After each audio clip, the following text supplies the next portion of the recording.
వి Telugu news కి స్వాగతం. ముఖ్యాంశాలు.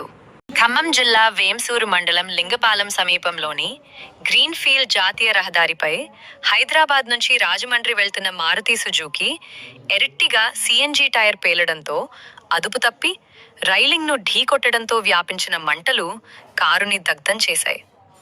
ఈ ప్రమాదంలో కారులో ప్రయాణిస్తున్న 7 సురక్షితంగా బయటపడడంతో పెను ప్రమాదం తప్పింది.